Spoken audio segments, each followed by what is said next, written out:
جمعہ کے بعد فجر کی اس نشست میں ہم اور آپ گزشتہ رات درس مثنوی پر سیر حاصل گفتگو اور اپنا حصہ شامل، بالکل ڈفرینٹ اینگل سامنے آ گیا ماشاء اللہ، کہ بارہا بیان کیا گیا کہ اللہ نے سب سے پہلے اپنے نور سے نبی صلی اللہ علیہ وسلم کے نور کو پیدا کیا، پھر اس نور سے آقا علیہ السلام کے نور سے 18,000 عالم بنائے۔ اس کا مطلب ہے جتنے جنہ ہیں اور جتنے فرشتے ہیں یا دیگر خلائق ہیں، تخلیق میں اولیت روح محمدی صلی اللہ علیہ وسلم کو حاصل ہے، اور پھر اس کے یہ مظاہر ہیں، چاہے وہ فرشتوں کی شکل میں ہو، اجنہ کی شکل میں ہو، دیگر خلائق کی شکل میں ہو۔ وہ پرتو کس کا ہے؟ اس نور کا سایہ ہے جو اللہ نے اپنے نور سے نبی صلی اللہ علیہ وسلم کے نور کو پیدا کیا۔ اسی لیے کل کے مضمون میں معروف فرماتے ہیں کہ جب فرشتے اعتراض کر رہے تھے اللہ کے اس تخلیق کے حوالے سے، تو اس وقت بھی انبیاء اور اہل اللہ کی جو ارواح مقدسہ ہیں وہ فرشتوں کی کم مائگی اور کم علمی پر حیران ہو کر تالیاں بجا رہے تھے۔ یہ کیسی مخلوق ہے؟ نوری مخلوق تو ہے، مگر یہ اللہ کی اس مصلحت سے آگاہ نہیں ہے جس کو اللہ نے انسان کو دیا ہے۔ اللہ نے تمام تر فضیلتیں، تمام تر علمیت، تمام تر بلندیاں کس کو عطا کی ہیں؟ اولاد آدم کو عطا کی، اور اولاد آدم کی یہ فضیلتیں حق کی جانب سے ہیں، اللہ نے عطا کی ہیں، اور اللہ جو عطا کرتا ہے وہ ہمیشہ ہمیش کے لیے ہوتی ہیں، زمان و مکان کی قید سے آزاد، اور الہیت کے اس جوہر کے ساتھ جو اللہ نے ان کو خصوص طور پر عطا کیا ہے ماشاءاللہ۔ وہ ابتدا میں انتہا کو دیکھتے ہیں کہ یہ پتھر ہے بظاہر، مگر اس کے اندر ہیرا چھپا ہوا ہے، یہ نظر کی بات ہوگی۔ خرد کے پاس خبر کے سوا کچھ نہیں، تیرا علاج نظر کے سوا کچھ نہیں۔ عقل کے پاس عقل کی انتہا پتھر ہے، اور معرفت کی انتہا اس کی حقیقت ہے۔ اس پتھر میں ہیرا چھپا ہوا ہے، کون دیکھے گا؟ جس کے پاس نظر ہوگی، اور جس کے پاس عقل ہوگی۔ عقل تھی نا ابلیس کے بعد، آدم کے اندر کا جوہر وہ نہیں دیکھ سکا۔ عقل تو تھی، 6 لاکھ سال کا زاہد بھی تھا، مگر اللہ نے آدم کو جو فضیلت عطا کی تھی، اپنا امر عطا کیا تھا، وہ اس سے غافل ہی رہا۔ اور غافل کون ہوتا ہے؟ جو پھر دور کر دیا جاتا ہے۔ غافل ہمیشہ دور کر دیا جاتا ہے، ہوشیار ہمیشہ قریب کر لیا جاتا ہے۔ جو ہوشیار ہوتے ہیں، ہوشیار سے مراد دنیاوی ظاہری ہوشیاری نہیں ہے، حق کی پہچان کی ہوشیاری جس کے پاس ہے وہ مقرب کہلاتا ہے، وہ قریب تر کہلاتا ہے، وہ عزیز تر کہلاتا ہے۔ اسی خادم کی طرح جو ساری باتیں تو کر رہا تھا، مگر غفلت کی منزل پر تھا، پہچان کی منزل پہ جان بوجھ کر، بلکہ وہ اس بزرگ کا مذاق، اس صوفی صاحب کا مذاق اڑا رہا تھا کہ تو ایسی باتیں کریں، ایسی باتیں کریں، ایسی باتیں کر رہے ہیں۔ ہاں، اور جس نتیجے میں کیا ہوا؟ دنیا میں بہت سے، آگے مولانا فرماتے ہیں، دنیا میں بہت سے ایسے شیطان نما، انسان نما شیطان ہیں جو لوگوں کو اس طرح سے ورغلا کر منزل اور مرکز سے دور کر دیتے ہیں۔ لیس الانسان الا، نہیں ہے انسان کے لیے کچھ، الا ما سعى، قرآن کا مضمون ہے۔ اللہ فرماتا ہے انسان کے لیے کچھ نہیں ہے، پہلے کہہ دیا کچھ بھی نہیں، چلیں کچھ نہیں ہے، الا سچنا ہے یہاں پہ، الا ما سعى، جس کی وہ کوشش کرے گا۔ اب سوچنے کی بات یہ ہے، کوشش کس راہ پر کر رہے ہیں ہم لوگ؟ ہماری کوششیں کیا راہ خدا کے لیے ہیں، اپنی پہچان کے لیے ہیں؟ اللہ نے خلیفہ بنایا تو ہم خلیفہ، ہم پہچان ہے کہ ہم خلیفہ ہیں، ہم اللہ کے نائب ہیں، ہم مخلوقات میں سب سے افضل ہیں۔ تمام خلائق، ہماری دنیا کی ہر چیز، ہر نعمت، ہر یہ شجر حجر، یہ آسمان، یہ زمین، یہ بارش، یہ برسات، یہ دریا، یہ سمندر، سب کس لیے اللہ نے بنائے؟ اپنے خلیفہ، اپنے نائب کے لیے بنائے، بشرطے کہ وہ نائب ہونے کا درک رکھتا ہو، پہچان رکھتا ہو، کہ خود معلوم ہو کہ میں کون ہوں، پھر اسے وسعتوں کا اندازہ ہوگا اور پھر اٹھائے گا۔ تو اسی لیے مثنوی شریف کے جو اسباق ہیں وہ یہ ہیں کہ سب سے پہلے پہچان کرائیں کہ آپ خود کیا ہیں۔ جو صوفی ہیں، جو مصفہ ہیں، جو مجلہ ہیں، جو اجلے ہیں، جو اپنے قلب کو انر لیول کو، اپنی اسپرٹ کو، اپنی روح کو، اپنے انر کور کو طاقت دینے کے لیے، کل خوبصورت بات کر یہ لگی کہ مشک جو ہے وہ بدن پر لگانے کی چیز نہیں ہے، بلکہ دل پہ لگانے کی چیز، دل روح پہ لگانے کی، اور روح پہ لگانے کی چیز کون سی ہے؟ کیا خوبصورت بات کی کل مولانا نے کہ روح کی غذا دنیاوی اعتبار سے بھی دیکھیں کہ مشک ایک جانور کے اندر پیدا ہوتا ہے، بہت لطیف بات ہے، بہت نازک بات ہے۔ مشک گو کے قیمتی ہے مگر جانور میں پیدا ہوتا ہے، تو کیا جانور کی اندر پیدا کی ہوئی چیز مشک تو ہے، خوشبو ہے، قیمت بھی ہے، سب کچھ ہے، مگر وہ جسم پہ لگانے کے لیے، روح پہ لگانے کے لیے ذوالجلال کا نام ہے اللہ۔ روح کی غذا کیا ہے؟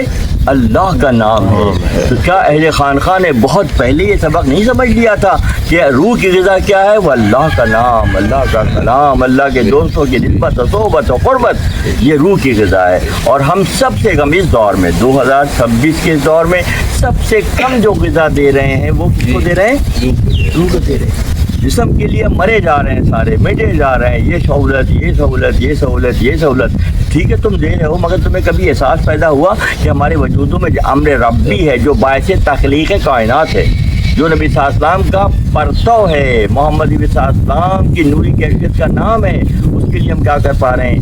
اگر نہیں کر پا رہے، جہاں سے جاگے وہیں سے سویرا کے مزاق آج بھی اگر سمجھ جائیں کہ اگر ذکر کی جو تربیت دی جاتی ہے، میں بار بار کہتا ہوں، آصف کامران صاحب بار بار کہتے ہیں، کہیں بھی ہیں، وہ جو غذا روح کو ملتی ہے، صبح دوپہر شام کا ناشتہ کھانا، رات کا عشائیہ، تو 3 وقت کا ہے۔ آپ روح کو تو ہر وقت غذا دے سکتے ہیں، ہر وقت ایکٹیویشن کے لیے محنت کر سکتے ہیں۔ یہ کتنا خوبصورت مضمون جو کل آیا، بہت سے نکات اور بھی ہیں، میں چاہتا ہوں آپ لوگوں کے ذریعے ہی بیان میں آئے تو اچھا رہے گا، تاکہ بات سے بات نکلتی ہے اور جو ہے دل سے جو بات نکلتی ہے وہ اثر رکھتی ہے، پر نہیں طاقت پرواز مگر رکھتی ہے، خاک سے اڑتی ہے گردوں پہ گزر رکھتی ہے۔ مٹی سے بنی ہوئی چیز کا اڑان کہاں تک ہے؟ مٹی سے بنی ہوئی چیز کی اڑان کہاں تک ہے؟ عرش تک ہے۔ خبر ملی ہے یہ معراج مصطفیٰ سے مجھے کہ عالم بشریت کی زد میں ہے گردوں۔ تو اللہ نے کتنا مقام دیا ہے کہ مٹی سے بنا کر فضیلت میں سب سے فوقیت اللہ نے بخشی ان آدم کو، اولاد آدم کو۔ جی، کنیکٹیوٹی کا نام راغب ہے بھائی، یعنی کہ ہر بات کی ایک نئی شرح، مجتہد وہ ہوتا ہے، اجتہاد کی منزل پر وہ ہوتا ہے جو زمان و مکان کی ضروریات کے مطابق چیزوں کی پازیٹیو شرح کرتا ہے، پازیٹیو مزید پختہ شرح کرتا ہے۔ تو مجتہدین نے ہر دور میں یہ کیا۔ اب مراقبہ بہت عام لفظ ہے جو معاشرے میں مربی ہے، جاری ہے، لوگ بہت اس کے بعد مراقبہ حال ہے، مراقبہ کے معاملات ہیں، سب کچھ ہے۔ تو مراقبہ کیا ہے؟ مراقبہ کرن کو سورج سے ملانے کے مراقبہ ہمارے اندر امر ربی جو موجود ہے اس کو حقیقی امر سے ملانے کی کیفیت کا نام یکسوئی کی وہ منزل جہاں جا کر درک ہو جائے، پہچان ہو جائے اس خالق حقیقی کی جس نے اپنا پرتو ہمیں عطا کیا ہے، یہ مراقبہ ہے۔ دن میں یہ بھی دن رکھیے گا، رات کو اگر کام پورا نہیں ہوگا تو پھر کب گریں گے؟ دن کے وقت گریں گے، کبھی یہاں گر رہے ہیں، کبھی یعنی کہ دن کی روشنی پھیلی ہوئی ہے، فیصلے سارے دن میں محشر میں، دن یوم کیا ہے؟ مالک یوم الدین ہے، دن کے وقت، دین کا بھی اور یوم کا بھی وہ مالک ہے۔ تو اس دن جب معاملہ ہوگا تو پتہ چلا کہ یہاں وہاں گر رہے ہیں، کیونکہ راتیں جو ہیں وہ لاہور میں گزاری۔ بظاہر لاہور بہت بڑی صفت کا نام ہے، مگر صحیح رخ پر ہوگا نا۔ کسی نشست میں اس میں آدم کہہ رہا تھا نا، بندہ عیسیٰ علیہ السلام پہ اس میں آدم پڑھیں جو آپ کے پاس ہے، کل کی نشست میں وہ تو ایسا گزر گیا۔ مولانا سمجھ کی جو کیفیت ہے، اللہ سمجھ صرف ایک ذات بے نیاز ہے، وہ اللہ، اور ہم سب نیاز مند ہیں، ہم سب عاجز ہیں۔ وہ عاجزی کا رب بھی اللہ ہے، مگر وہ عاجز نہیں ہے۔ عاجز کون ہے؟ مخلوق ہے۔ جو قدیم ہے وہ عاجز نہیں ہے، جو حادث ہے وہ عاجز ہیں۔ تو پہلے یہی سمجھ لینا کہ ہم تو عاجز ہیں، اور وہ مختار کل رکھتا ہے۔ تو بات یہ ہے کہ عاجز اس ذات کو پہچانے جو صمد ہے، جو بے نیاز ہے، اور جب عاجز اس ذات کو پہچان لے گا، عاجز اللہ الصمد، اللہ بے نیاز ہے کو پہچان لے گا، تو پھر نیاز مندی میں اور مختہ ہو جائے گا۔ جیسے کہتے ہیں نا کہ موروں کل بھی شاید بات ہو رہی تھی کہ جس کو ویرانے سے خزانہ ملے، کھاڑیوں سے سیپ ملے، آفتاب صاحب کھاڑیوں میں لوگ سارا دن گزار دیتے ہیں جا کے،